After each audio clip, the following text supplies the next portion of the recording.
Aos 16 anos de idade, o Marcelo caiu no mundo e, por circunstâncias da vida, acabou entrando para o crime e se tornando assaltante. Tomou tiros, quase perdeu a vida numa UTI. E em coma, o coração quase parou. Como foi isso, Marcelo? Bom, após essa tragédia, Larissa, quem me acolheu foi meus avós maternos. A mãe e o pai da minha mãe, né, meus avós. E eles eram uma família bem simples, de sítio. Meu avô criava vaca, tinha olaria, eles vendiam leite, plantação de uva, essas coisas. E moravam em sítio. E eles que me acolheram. E a partir dali, dos 7 anos de idade, que eu fui morar com eles, que eu conheci o que era o amor de um ser humano, o que é o respeito, a conexão, o carinho, a dignidade de uma criança. Foi ali que eu passei a conhecer isso.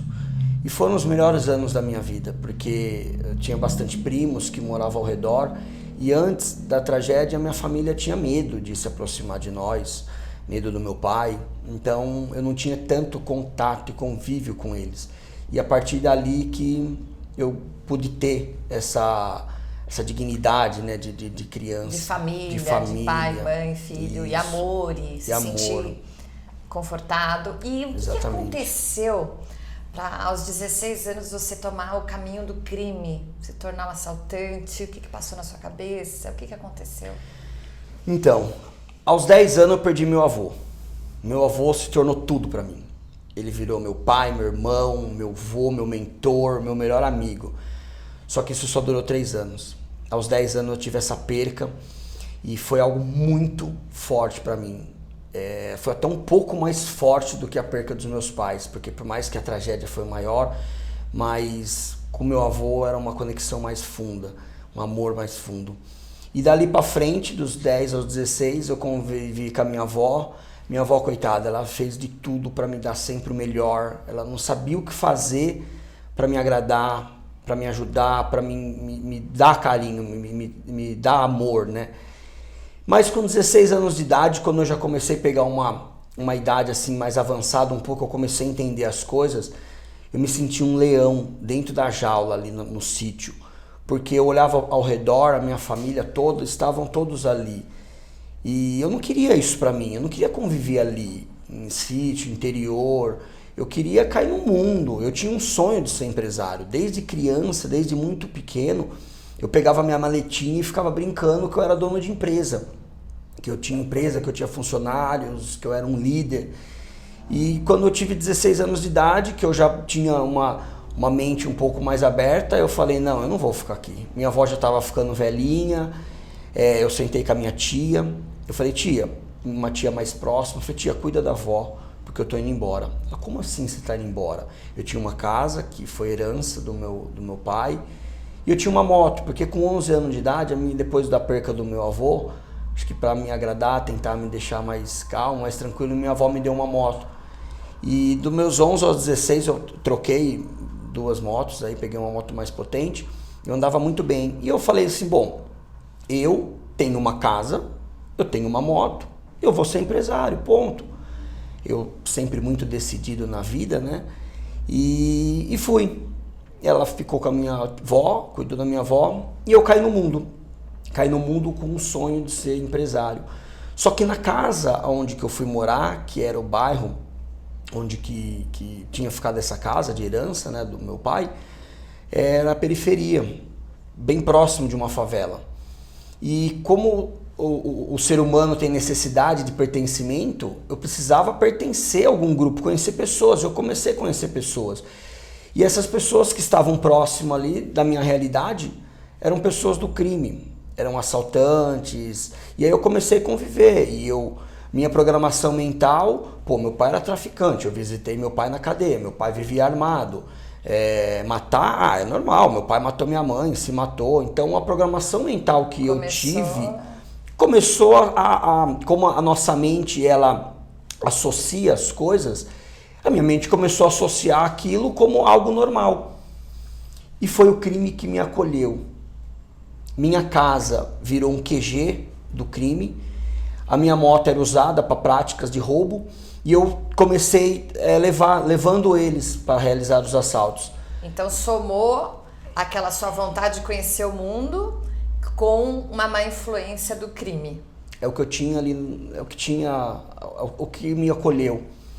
E aí você se tornou assaltante, né? Sim. E também a gente sabe de uma história que você levou tiro, né? Que você ficou na UTI, que seu coração parou de bater. E como é que foi isso? Sim, exatamente. Eu entrei pro crime devido às circunstâncias da vida, certo? Eu costumo até fazer uma analogia com o filme Alice no País das Maravilhas, quando que a Alice chega numa encruzilhada, ela olha pro gato na árvore e fala: gato, para onde eu vou? Ele fala assim: bom, para onde você quer ir? Ela fala: não sei. Ele fala: então qualquer caminho serve. Eu, por muito tempo na minha vida, eu fui Alice. Eu não sabia para onde eu queria ir. Eu tinha um sonho de ser empresário, só que o meu sonho estava muito longe da realidade que eu vivia. E aí, com menos de um ano na quadrilha, eu me tornei o líder da quadrilha. Eu arquitetava todos os assaltos e eu que orquestrava como que a quadrilha ia reagir. E bem jovem, né? Com 17 anos de idade. Bem jovem. E isso foi até eu tomar os tiros. Em um único ano, eu tomei a primeira vez que eu tomei tiro na perna, que foi num tiroteio com traficantes, porque naquela época os assaltantes meio que contra os traficantes, porque os traficantes estavam lá, chamado de quebrada, né, o bairro deles, estavam lá na quebrada deles e traficando. E os assaltantes assaltavam e se escondiam na quebrada e vinha a polícia atrás. Então os traficantes falavam que os assaltantes traziam a polícia para a quebrada e prejudicava o tráfico. Então tinha aquela rincha, né? E aí numa troca de tiro entre traficante e assaltante, eu acabei tomando um tiro na perna.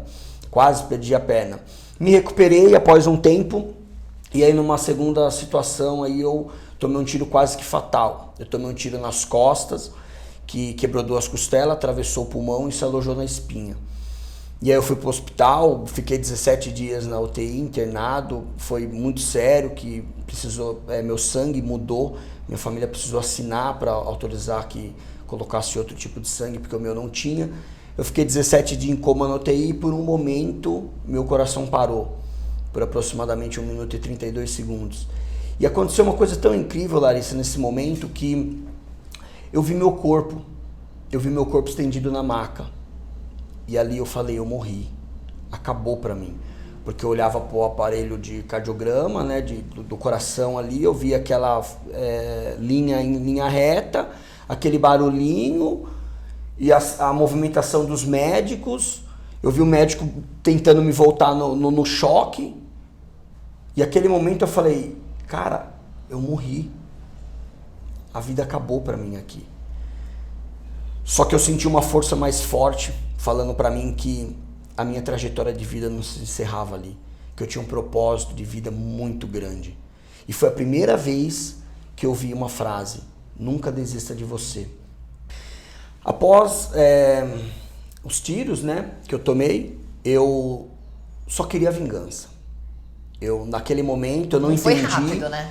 Não, eu não entendi, não foi, eu não entendi eu não entendi o sinal que a vida estava me mandando. Hoje eu entendo que foi isso. E eu só queria vingança. Continuei na mesma vida, continuei na mesma casa, continuei tendo os mesmos modus operantes e realizando as mesmas ações. Então depois do hospital, daquilo que você viu, seu corpo você ficou pior, você ficou melhor depois dos 10 anos, então é um processo lento. E aí eu continuei, e aí depois já se passaram quase um ano, eu completei 18 anos.